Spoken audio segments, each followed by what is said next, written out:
में खुशी अपने अपने में खुशी ढूंढो तो आप हमेशा खुश रहोगे। चलिए अब हम बढ़ते हैं अपने चिंताओं से मुक्त होने के लिए वीडियो में आगे। चलिए शुरू करते हैं, जिससे आप कम मेहनत करके आप बड़े से बड़ा मुकाम हासिल कर सकते हैं। जो मुकाम हासिल करने के लिए एक वैदिक रहस्य को आपको जानना होगा, उस रहस्य को हम आज के इस वीडियो में कहानी के माध्यम से आपको समझाएंगे। तो बिना देर किए चलिए उन कहानियों की शुरुआत करते हैं। पहली कहानी, मेहनत से ना डरो। एक गांव में एक जवान लड़का रहता था और वह अपने आलसपन और काम चोरी के लिए मशहूर था। सभी गांव वासी उसे आलसी कहकर ही पुकारते थे, क्योंकि वह पूरे दिन एक पेड़ जे के नीचे बैठा रहता था। लेटते लेटते वह अपने फ्यूचर के बारे में सोचता रहता और अच्छे अच्छे सपने देखता। उसके दिन ऐसे ही आलस में गुजर रहे थे। लेकिन एक दिन उस गांव में एक साधु आए, जो कि अगले 3 दिन तक उसी गांव में ठहरने वाले थे। वे दिन भर लोगों से चंदा इकट्ठा कर रहे थे। रात में गांव के बाहर बने मंदिर में आराम करते। वह साधु जब भी दान लाने जाते और रात को वापस आते, तो वह साधु हर बार उस जवान लड़के टिके को उसी पेड़ के नीचे लटा हुआ देखते। तो साधु, यह लड़चिक का मानसिक आलस गुलाम है। तीसरे दिन जब वह वापस लौटे रहे थे, वह उस लड़के के पास गए जो अभी भी उस पेड़ के नीचे लेटा हुआ था। साधु ने लड़के के कहा, बेटे, मेरे पास तुम्हारे लिए एक काम है। मैं चाहता हूँ कि तुम उसे बेहद छोटी जल्दी कर दोगे। अपनी नज़र उस पहाड़ देश की छोटी सी तरफ ले गया और उसने साधु की तरफ देखा, उपवास लेते हुए, यह असंभव है। मैं उसे पदी के ऊपर तक नहीं जा सकता। मैं बहुत आलसी हूँ। साधु ने मुस्कुराते हुए कहा, अरे, मुझे जिस पंख की तलाश है वो इसी पहाड़ के शिखर पर नहीं मिले तो इस पहाड़ी के ऊपर तरफ एक गुफा के अंदर मिलेगा, जिसके लिए एक पहाड़ी के लिए शिखर पर चक्कर फिर नीचे उतरना होगा। लेकिन वह कोई साधारण पंख नहीं है, वह एक ऐसा पंख है जिसे तुमने कभी नहीं देखा होगा। वह पंख दुर्लभ लेकिन सुंदर पंख है, जो रोशनी बिखेरती है। और साधु के इन बातों से उस लड़के के अंदर एक सटमट भर गई। उसने आज से पहले ऐसे पंख के बारे में कभी नहीं सुना था और ऐसे रोमांचक सफर के बारे में सुनकर वह अंदर ही अंदर एक्साइटमेंट से भर हो गया। लेकिन उसने साधु के चुनौती को कबूल किया और वह पथ की तरफ चल पड़ा। लेकिन चढ़ाई बहुत लंबी मुश्किल थी। जल्द ही लड़के ने हंच के और शरीर थकने लगा, सांस फूलने लगी और शरीर में पसीना बहने लगा। लेकिन फिर भी उसने चलना जारी रखा और वह जैसे जैसे ऊपर और चढ़ता रह गया, उसे खुशी महसूस होने लगी, जिससे उसने आज से पहले कभी महसूस नहीं किया था। आखिरकार जब वह कड़ी आई मेहनत और लंबी कोशिश के बाद पहाड़ पर के शिखर पर पहुंचा, तो वह पूरे तरीके से थक चुका था, लेकिन वह बहुत खुश था। उसे अंदर से आत्मसंतुष्टि का एहसास हो रहा था, जिसके चेहरे पर योद्धाओं जैसी मुस्कान थी, जैसे उसने कोई युद्ध जीत लिया हो। फिर उसने पहाड़ के शिखर से नीचे देखा। उसके सामने एक बहुत ही मनमोहक नज़ारा था, लेकिन असली चुनौती आगे थी, क्योंकि उसे उसी पहाड़ से नीचे भी उतरना था और उसे गुफा को भी ढूंढना था जिसमें पंख मिलने की बात की गई थी।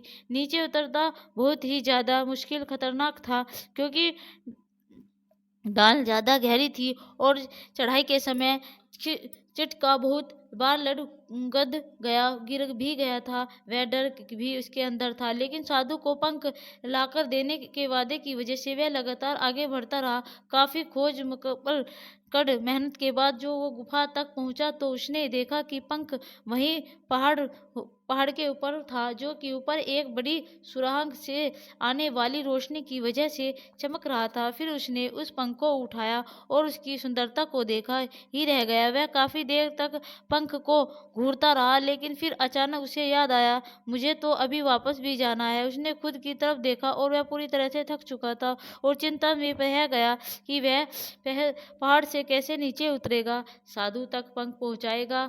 एक पल के लिए उसने हार मानने के बारे में सोचा, लेकिन उसे वह खुशी, गर्व की भावना की याद आ गई जो उसने पहाड़ के शिखर पर पहुंचकर महसूस किया था। उसे एहसास हुआ कि इसके अंदर इस सफ़र को दोबारा पूरा करने की ताकत और मजबूती है।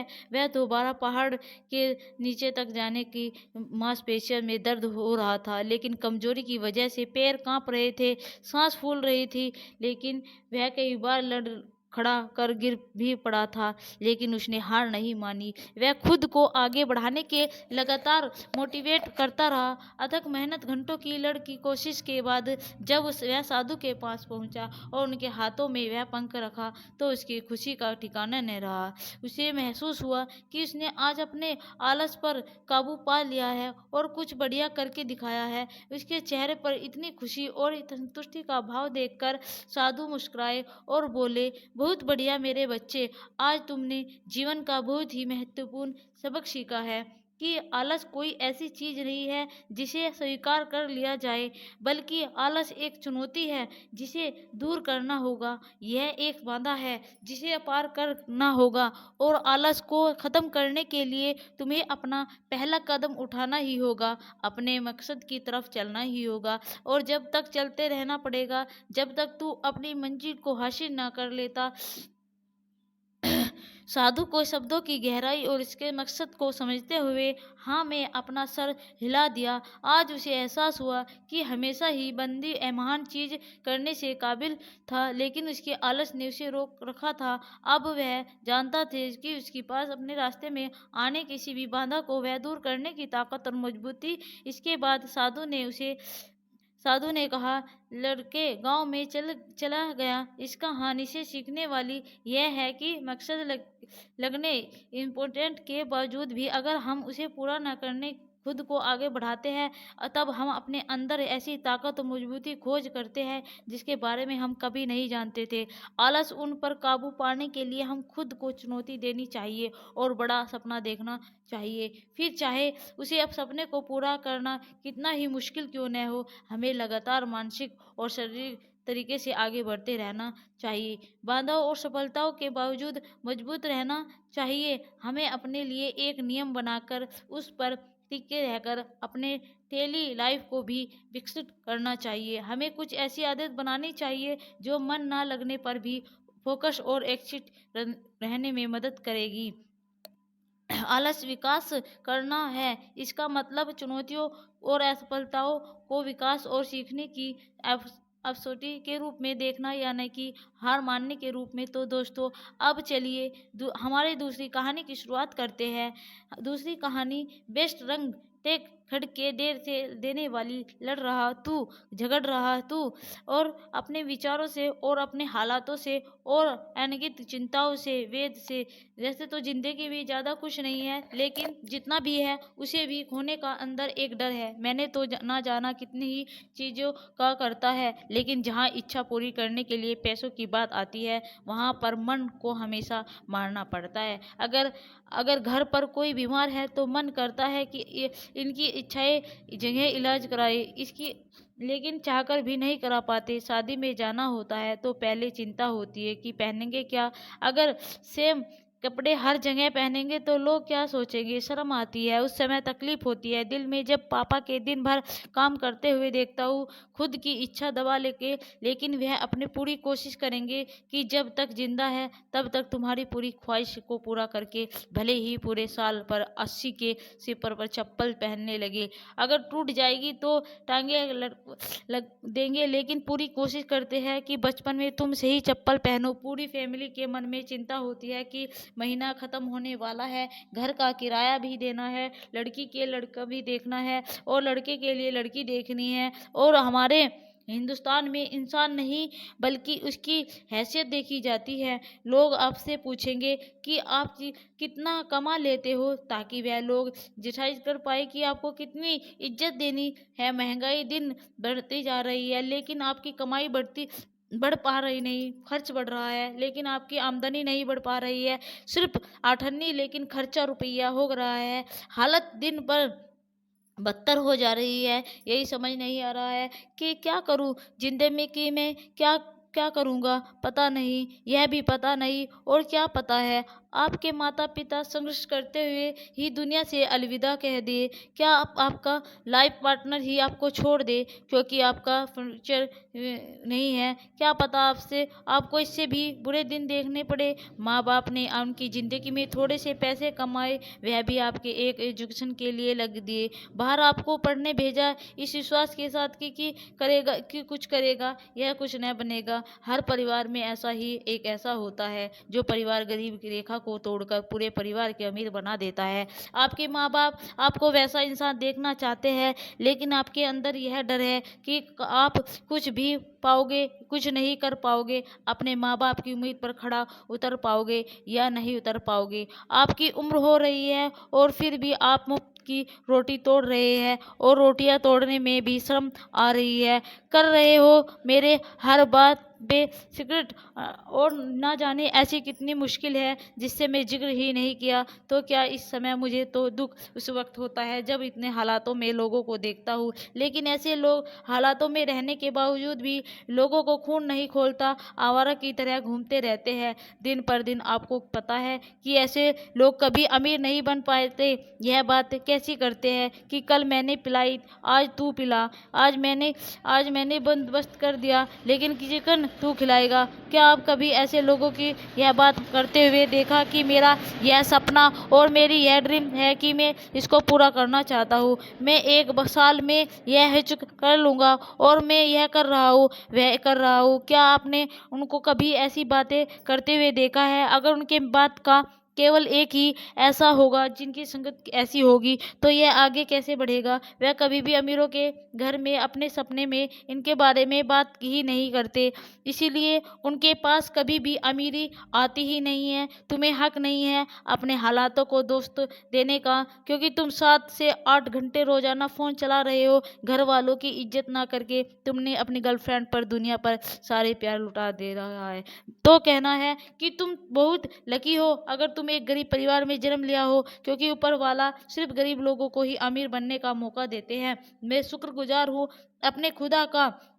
मैं एक लोकल मिडिल क्लास फैमिली से पैदा हुआ हूँ। मेरे पास खाने को कम कमाने के लिए पैसे नहीं। मेरे हालात बदलने के लिए खुदा ने मुझे 2 चीज़ दी है, एक मेरा शरीर और दूसरा मेरा दिमाग। यह दोनों ही चीज़ काफ़ी है मेरी ज़िंदगी को बदलने के लिए। मैंने अपने हालातों को नहीं देखा दोस्त, मैंने अपनी ज़िंदगी सिर्फ बढ़ाया। जोश मेहनत हर दिन किया, संघर्ष हर दिन किया और वह सारी चीज़ें देखी जो एक लोफर मेडिकल वाला लड़का देखता है। मैं एक स्पेशल चप्पल को साल भर पहन लेता हूँ, लेकिन उधार लेकर एक नई चप्पल नहीं लेकर आऊँगा।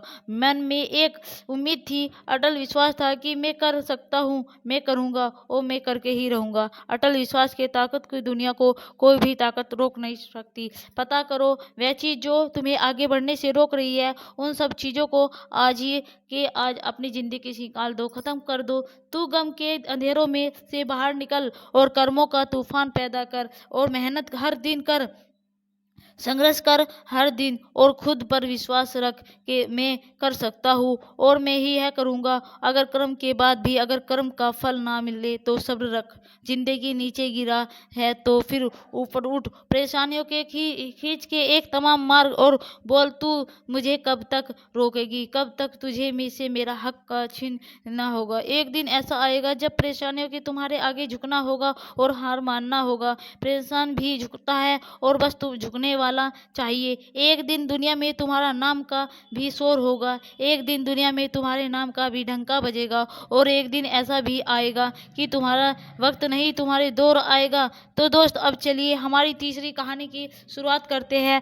तीसरी कहानी एक समय की बात है कि एक गांव में एक किसान रहता था जिसके पास एक गधा था और वह गधा काफ़ी बूढ़ा हो चुका था और वह अपने मालिक के लिए उतना काम नहीं कर पाता था, लेकिन वह गधा जंगल में घास खा रहा था। तभी वह एक बड़े से गड्ढे पर गिर जाता है। वो जो गड्ढा बहुत बड़ा और गहरा था, उस गड्ढे ने निकलने की बहुत कोशिश की। वह लगातार जंप करता रहा, लेकिन वह गड्ढे से बाहर नहीं निकल पाया। गड्ढा गधा यह देखकर डर गया और जोर जोर से चिल्लाने लगा। फिर लगभग 1 घंटे के बाद उसे किसी पड़ोसी से गुजर रहा था, तभी उसे गधे की जोर जोर से चिल्लाने की आवाज़ आई। पड़ोसी वहाँ से गुजर रहा था और तभी उसे गधे की जोर जोर से चिल्लाने की आवाज़ आई और वह उस बड़े से गड्ढे के पास गया और उसके अंदर देखा। जैसे ही उसने उस गड्ढे में उस किसान के गधे को देखा तो तुरंत गांव गया और उस किसान को इस बारे में बताया।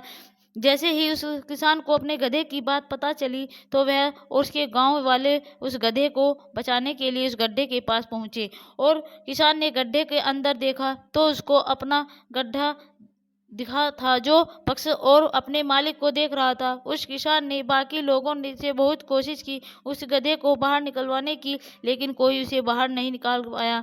उन सब लोगों ने हर तरीका अपना कर देख लिया, लेकिन वह गधा बाहर नहीं निकल पाया। वह यह देखकर वह किसान बहुत उदास हो गया और बहुत कोशिश करने के बाद भी वह सब मिलकर उस गधे को बाहर नहीं निकाल पाए। तभी उस किसान ने सोचा कि यह गधा तो बहुत बूढ़ा हो गया है और फिर किसान बाकी लोगों ने उस गड्ढे की ओर वही दफना कर देने का सोचा। तब सभी लोगों ने उस गड्ढे के अंदर मिट्टी डालना शुरू किया और तभी वह गधा समझ गया कि मेरे साथ क्या हो रहा है। इस बात से वह बहुत उदास हो गया। वह पहले ही इतनी प्रॉब्लम में था और उसका मालिक उसे जिंदा दफनाना चाहता था। सोचकर वह जोर जोर से चिल्लाने लगा, लेकिन वह लोग उसी पर मिट्टी डालते रहे। थोड़ी देर बाद मिट्टी डालने के जब उस किसान ने उस गड्ढे पे देखा तो वह देखकर हैरान हो गया। उसने देखा कि जब वह सारे लोग उस गधे के ऊपर मिट्टी डाल रहे थे तो वह गधा अपनी पीठ को सेक कर रहा था और मिट्टी को नीचे गिराकर उस पर खड़ा हो जा रहा था। थोड़ी देर के बाद वह सारे लोग हैरान हो जाते हैं क्योंकि वह गधा ऐसा करते करते उस गड्ढे के बहुत ऊपर आ चुका था और तभी वह गड्ढे से जंप लगाकर बाहर आ जाता है। अगर हम अपनी लाइफ में झांक कर देखें तो हमें पता चलेगा कि हम अपनी ज़िंदगी में कई बाधाओं का सामना करते हैं और तब हमें यह समझ नहीं आता कि हम क्या करना चाहिए। और ऐसी हिचकिचाहट में घबराहट साहस नहीं कराना चाहिए, बल्कि और हम उन बाधाओं के साथ कदम मिलाकर आगे बढ़ना चाहिए। अगर वह गधा अपना साहस खो जाता तो उसका मरना तय था, लेकिन उसने अपना साहस नहीं खोया और अपने ऊपर गिरी मिट्टी को सरा कर उस पर खड़ा होता गया, उस गड्ढे से बाहर आ गया। ठीक इसी तरह हम भी अपना साहस नहीं खोना चाहिए और थोड़ा सुकून से अपनी प्रॉब्लम के बारे में सोचना चाहिए। हमें अपने रास्ते में आने वाली बाधाओं से हारना नहीं चाहिए, बल्कि बाधाओं को की तरह देखता है और अपनी लाइफ में आगे बढ़ता है। तो दोस्तों, अब चलिए हमारी चौथी कहानी की शुरुआत करते हैं। चौथी कहानी, एक मकड़ी ने आराम से रहने के लिए एक शानदार जाला बनने का विचार किया और सोचा कि इस जाले में खूब कीचड़ मक्खी फंसी है और उन्हें बाहर निकाल बनाकर मज़े से रहेगी। उसने कमरे के एक कोने में जाला बुनना शुरू किया। तभी अचानक उसकी नज़र बिल्ली पर पड़ी तो उसे देखकर हंस रही थी। मकड़ी को गुस्सा आया, लेकिन बिल्ली बोली, हंसू नहीं तो क्या करूं? क्या मक्खियाँ नहीं है? यहाँ कौन आएगा तेरे जाल में? बात मकड़ी के गले उतर नहीं। उसने अच्छी सलाह के लिए बिल्ली को धन्यवाद दिया और जाला अधूरा छोड़कर दूसरी जगह तलाश करने लगी। उसने एक चिड़िया आई, मकड़ी का मजाक उड़ाते हुए बोली, तेज हवा आती तो तू अपने जाले के साथ ही उड़ा जाएगी। मकड़ी को चिड़िया की बात ठीक लगी और वहाँ भी जाला अधूरा बनाकर छोड़कर चली गई। अब कहाँ नाला बनाए, अब कहाँ? उसे एक अलमारी का खुला दरवाज़ा दिखा। उसने उसी में अपना जाला बुनना शुरू किया तो कुछ ला बुना था। उसी से एक कॉकरोच नजर आया जो जाले को भरी नजर से देख रहा था।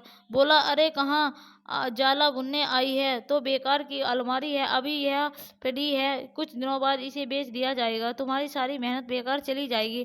यह सुनकर मकड़ी ने वहाँ से हट जाना बेहतर ही समझा और बार बार प्रयास करने पर वह काफ़ी थक चुकी थी। उसके अंदर जाला बुनने की ताकत ही नहीं बची थी। उसे पछतावा हो रहा था कि अगर पहले ही जाला बुन लेती तो अच्छा रहता। उनके पास से गुजर रही चींटी से मदद करने का आग्रह किया। चींटी बोली, मैं बहुत देर से तुम्हें देख रही थी। बहुत तुम बार बार अपना काम शुरू करती और दूसरों के कहने पर उसे अधूरा छोड़ देती, और जो लोग ऐसा करते हैं उनकी यही हालत होती है उन्हें। और ऐसा कहते हुए वह अपने रास्ते चली गई और मकड़ी पछताती हुई निढाल पड़ी रही। दूसरों की अगर बात सुनोगे तो खुद का कब सुनोगे। तो दोस्तों, अब चलिए हमारी पांचवी कहानी की शुरुआत करते हैं। लेकिन पांचवी कहानी के घास और बस एक व्यापारी था। किसी कारणवश उसका बिजनेस पूरी तरह डूबा और पूरी तरह हताश हो गया। वह अपने जीवन में पूरी तरह थक चुका था। एक दिन परेशान होकर वह जंगल में गया और काफ़ी देर वहाँ अकेला बैठकर रहा और कुछ सोच रहा कर भगवान से बोला, मैं हार चुका हूँ, मुझे एक वजह बताइए कि मैं क्या न हताश हूँ। मेरा सब कुछ तो खत्म हो चुका है। भगवान ने जवाब दिया, तुम जंगल में इस घास और बांस के पेड़ को देखा। जब मैंने घास और इस बांस के बीज को लगाया, मैंने दोनों की देखभाल की, बराबर पानी दिया, बराबर प्रकाश दिया। घास बहुत जल्दी बड़ी होने लगी, इतनी धरती को हरा भरा कर दिया, लेकिन बांस का बीज बड़ा नहीं हुआ। लेकिन मैंने बांस के लिए अपनी हिम्मत नहीं हारी। दूसरे हर साल घास और घनी हो गई, पर झोपड़ियां आने लगी, लेकिन बांस का बीज वैसा ही वैसा रहा। लेकिन मैंने फिर बांस के बीज के लिए हिम्मत नहीं हारी। तीसरे साल भी बांस के बीज में कोई वृद्धि नहीं हुई, लेकिन मित्र मैंने भी हिम्मत नहीं हारी। चौथी साल भी कुछ नहीं हुआ, लेकिन 5 साल बाद उस बांस के बीज में एक छोटा सा पौधा अंकुरित हुआ। घास की तुलना में यह बहुत छोटा और कमजोर था, लेकिन केवल 6 महीने बाद यह छोटा सा पौधा 100 फीट लंबा हो गया। मैंने बांस की जड़ को इतना बड़ा करने के लिए 5 साल का समय लगाया। इन 5 वर्षों में इस जड़ जितनी मजबूती हो गई कि 100 फीट जे बांस को संभालने तक जब भी जीवन में संघर्ष करना पड़े तो समझिए कि आपकी जड़ मजबूती हो रही है। संघर्ष आपको मजबूत बना रहा है, और जिससे कि आप आने वाले कल के सबसे बेहतरीन बना सकोगे। किसी दूसरे से अपनी तुलना मत करो। कुछ सोचकर भगवान से बोलो, मैं हार चुका हूँ और मुझे कोई एक वजह बताइए कि मैं क्या हताश हो। मेरा सब कुछ खत्म हो चुका है। भगवान ने जवाब दिया, तुम जंगल में इस घास और बांस के पेड़ को देखो। जब मैंने घास और इस बांस के बीज को लगाकर अपने दोनों को देखकर देखभाल की, बराबर पानी दिया, बराबर प्रकाश दिया, और घास बहुत जल्दी बड़ी होने लगी, इतनी धरती को हरा भरा कर दिया, लेकिन बांस का बीज बड़ा नहीं हुआ। लेकिन मैंने बांस के लिए अपनी हिम्मत नहीं हारी। फिर दूसरे साल घास और घनी हो गई, उस पर झड़ियाँ आने लगी, लेकिन बांस का बीज वैसा का ही वैसा रहा। लेकिन मैंने फिर भी हार बांस की नहीं मानी। तीसरे साल भी बांस के बीज पे कोई वृद्धि नहीं हुई, लेकिन फिर मित्र मैंने फिर भी हिम्मत नहीं हारी। चौथे साल भी कुछ नहीं हुआ, लेकिन पांचवें साल कुछ ऐसा हुआ कि बीज एक छोटा सा पौधा अंकुरित हुआ। घास की तुलना में यह बहुत छोटा कमजोर था, लेकिन 6 महीने बाद यह छोटा सा पौधा 100 फीट लंबा हो गया। मैंने बांस की जड़ को इतना बड़ा करने के लिए 5 साल का समय लगाया। इन 5 वर्षों में इसकी जड़ इतनी मजबूत हो गई कि 100 फीट ऊंचे बांस को संभाल सके। सीख, जब भी जीवन में संघर्ष करना पड़े तो दोस्तों समझिए कि आपकी जड़ मजबूत हो रही है। संघर्ष आपको मजबूत बना रहा है, जिससे कि आप आने वाले कल को सबसे बेहतरीन बना सकोगे। और किसी दूसरे से अपनी तुलना मत करो। तो दोस्तों, अब चलिए हम शुरू करते हैं। इस कहानी को हम यहीं समाप्त करते हैं। लेकिन दोस्तों, इस कहानी को यहाँ पे समाप्त करने के लिए आपको हमारी वीडियो कैसी लगी, प्लीज़ चैनल को लाइक और सब्सक्राइब करके हमें ज़रूर बताइए दोस्तों कि हमारी वीडियो आपको कैसी लगी। प्लीज़ दोस्तों सब्सक्राइब कर दो ना, प्लीज़ 1 मिनट लगती है यार, कर दो।